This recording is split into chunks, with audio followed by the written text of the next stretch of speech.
Formula ఈ race కేసులో సోమవారం మరో కీలక పరిణామం చోటు చేసుకోబోతోంది. ఏసీబీ నోటీసుల విషయంలో కేటీఆర్ ఎలాంటి నిర్ణయం తీసుకుంటారు అనేది ఇప్పుడు ఉత్కంఠగా మారింది. ఇంతకీ ఆయన విచారణకు హాజరవుతారా లేదా?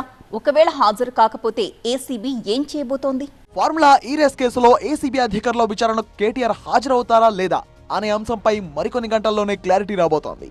ఈ నెల 6వ తేదీన ఉదయం 10 గంటలకు తమ ఎదుట విచారణకు హాజరు కావాల్సిందిగా కేటీఆర్ కు 2 రోజుల క్రితం ఏసీబీ అధికారులు నోటీసులు జారీ చేశారు. దీంతో విచారణకి కేటీఆర్ వస్తారా లేక సమయం కోరతారా అనే అంశం ఇప్పుడు చర్చనీయాంశంగా మారింది. ఒకవేళ ఆయన విచారణకు రాకుంటే విపక్షాలు విమర్శించే అవకాశం ఉంది. కాబట్టి ఖచ్చితంగా విచారణకి హాజరవుతారు అనే వినికిడి ఎక్కువగా వినిపిస్తోంది. ఒకవేళ ఏసీబీ విచారణకు కేటీఆర్ హాజరైతే ఫార్ములా ఈ రేస్ లో అసలు ఏం జరిగింది అనే ప్రశ్నలకు సమాధానం చెప్పాల్సి ఉంటుంది. ఆయన సమాధానాల ఆధారంగానే ఏసీబీ అధికారులు ముందుకు వెళ్లనున్నారు. ఈ కేసులో క్వాష్ పిటిషన్ పై తుది తీర్పు వెల్లడించే వరకు కేటీఆర్ పై చర్యలు తీసుకోవద్దంటూ హైకోర్టు ఇప్పటికే ఆదేశాలిచ్చింది.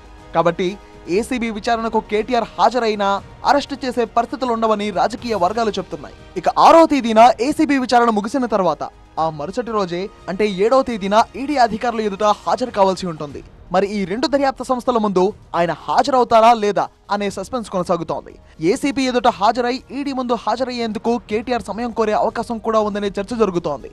మరోవైపు ఈడీ నోటీసులపై హైకోర్టును ఆశ్రయించాలా వద్దా అనే అంశంపై బీఆర్ఎస్ లీగల్ టీంతో కేటీఆర్ ఇప్పటికే పలుమార్లు చర్చించినట్టు సమాచారం. ఈ ఫార్ములా కేసులో కేటీఆర్ తో పాటు అరవింద్ కుమార్, బిఎల్ఎన్ రెడ్డిలకు 2 దర్యాప్తు సంస్థలు నోటీసులు జారీ చేశాయి.